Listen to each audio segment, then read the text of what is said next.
وعلیکم السلام ورحمۃ اللہ وبرکاتہ۔ دیکھیے، ایک پارٹی کے اندر رہتے ہوئے اگر کسی دوسری پارٹی کی کوئی بندہ حمایت کرے یا اس کے گن گائے یا اس سے کچھ متاثر ہو یا اس کی طرف کچھ جھکاؤ رکھے یا نکل کے اس پارٹی میں چلا جائے تو دنیاوی لحاظ سے اس کو لوٹا کہا جاتا ہے، لوٹا کریسی۔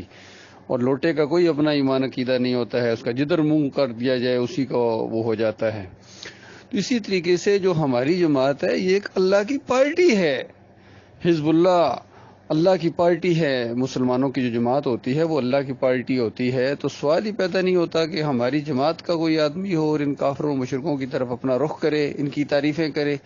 ہاں، اگر کوئی کبھی اچھا کام ہو جاتا ہے تو اس کا وہ اچھا کام اگر بیان کر دیا جائے تو ساتھ اس کی حیثیت بھی بیان کر دی جائے، تاکہ کسی کو شک نہ پڑے، دوسرا محسوس بھی نہ کرے کہ کہیں یہ پی ٹی آئی کے اندر تو نہیں ہے یا ایم این ایل کے اندر تو نہیں ہے یا کسی اور جماعت کے اندر تو نہیں ہے یا کسی بریلوی فرقے میں، دیوبندی میں، اہل حدیث میں، یعنی کوئی دوسرا محسوس بھی نہ کرے۔ بالکل ہمارے ساتھیوں کو اپنے ایمان عقیدے کا اظہار کرنا چاہیے۔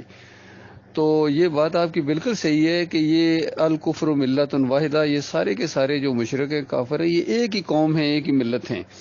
اور یہ جو سیاسی لوگوں میں وہ کہتے ہیں جیسا چور مچائے شور، تو عمران خان نے واقعی شور بہت مچایا، ان کو چور ہیں، ڈاکو ہیں، کرپٹ ہیں۔ بھائی بالکل صحیح ہے، ہم مانتے ہیں، لیکن ان کی جب کرپشن ابھی سامنے آ رہی ہے نا، جب ان کی پوری طرح سامنے آئے تو یقین کیجئے نواز شریف اور شہباز تو بچے لگیں گے، فضل الرحمان بھی بچہ لگے گا، اتنی عمران خان کی کرپشن ہے۔ اور عقل حیران ہے، یہ پچھلے دنوں میں ایک انٹرویو میں اس نے باقاعدہ اقرار بھی کیا ہے، اور اتنا ڈھیٹ مشرک ہے اور اتنا وہ ہے کہ اقرار بھی کرتا ہے، پتہ نہیں کتنی ہزار کمپنیاں ہیں پورے دنیا میں، اندازہ لگے جو کمپنیاں اس کو فنڈز دیتی ہیں، اور خود کہتا ہے میں سب سے بڑا بکاری ہوں، یا میں سب سے بڑا جو نا کلیکٹر ہوں، ڈونیشن کلیکٹر ہوں۔ اس طرح کلیکٹ کرتا ہے جس طرح ٹیکس کلیکٹ کر رہا ہے، جس طرح اس کا حق ہے، اس طریقے سے یہ کلیکٹ کرتا ہے چیزوں کو۔ اور اتنے زیادہ جتنے یہ شوکت خانم، ٹھیک ہے بھائی ہاسپٹل ہیں، لیکن ہے تو تمہاری جائیداد ہے نا، کسی اور کا اس کے اوپر حکم چل سکتا ہے؟ جو سارا سلسلہ انہی کے نام پر پھر اور زیادہ ڈونیشن مانگتے ہو اور سارا مانگتے ہو۔ ڈونیشن کیا چیز ہوتی ہے؟ تو یہ بھی تو ایک یعنی پیسے اکٹھے کرنے والا معاملہ ہے۔ اور مجھے ابھی تک یاد ہے، یہاں بحرین میں ایک عام مزدور تھا، یقین کیجئے شروع میں جب میں نے کہا عمران خان کے بارے میں تمہارا کیا خیال ہے، تو حالانکہ وہ خود پٹھان تھا، پٹھان بڑے کھرے لوگ ہوتے ہیں،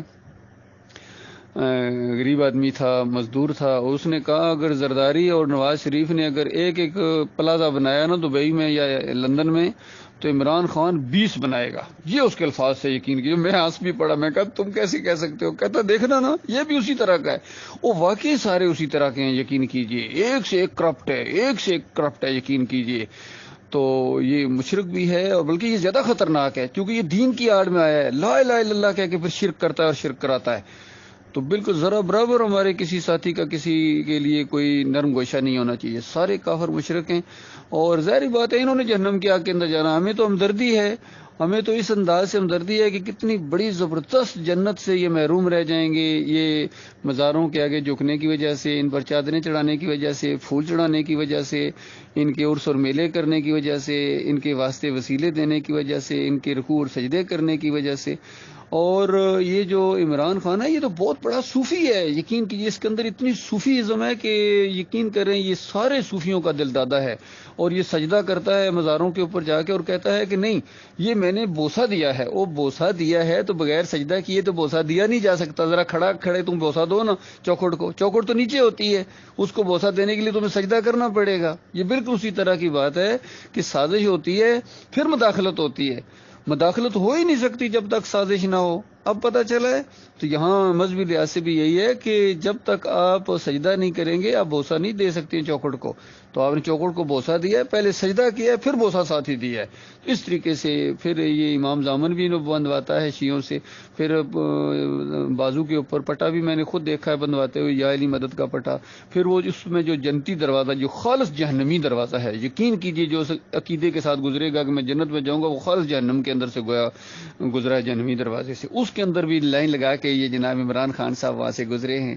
تو یہ بالکل غلیظ مشرق ہے، جس طرح دوسرے مشرق ہیں، جس طرح فضل الرحمان ہے، طاہر القادری ہے، طارق جمیل ہے، تقی عثمانی ہیں، یہ سارے کے سارے شرک کے اندر ڈوبے ہوئے لوگ ہیں، یقین کیجیے. اور ان کے اکابرین بھی بالکل ایسے تھے، ان کے باپ دادا بھی ایسے ہی تھے، شرک اور کفر کے اندر وہ بالکل لت پت تھے.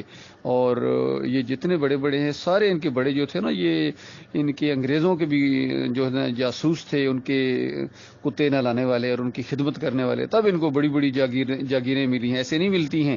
اور خاص کر جن کے نام کے ساتھ سر کا خطاب دیا گیا ہے، سر یا نواب یا خان بہادر، جس کے ساتھ بھی انگریزوں نے دیا ہے، وہ ان کا پٹھو تھا، وہ ان کا چیلا تھا، وہ ان کا جاسوس تھا. اور ان کے ساتھ مل کے انہوں نے مسلمانوں کا بڑا ہی قتل و غارت کیا. یقین کیجیے یہ معاملہ اللہ کے بندو، یہ جمہوریت کا نظام بالکل مشرکانہ اور طاغوتی نظام ہے، شیطانی نظام ہے. اس سے زیادہ بدترین نظام کوئی حکومت کا نہیں ہے اس زمین کے اوپر.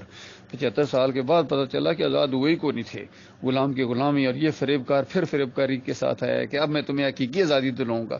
تو حقیقی آزادی نہیں، حقیقی غلامی کے اندر جکڑو گے.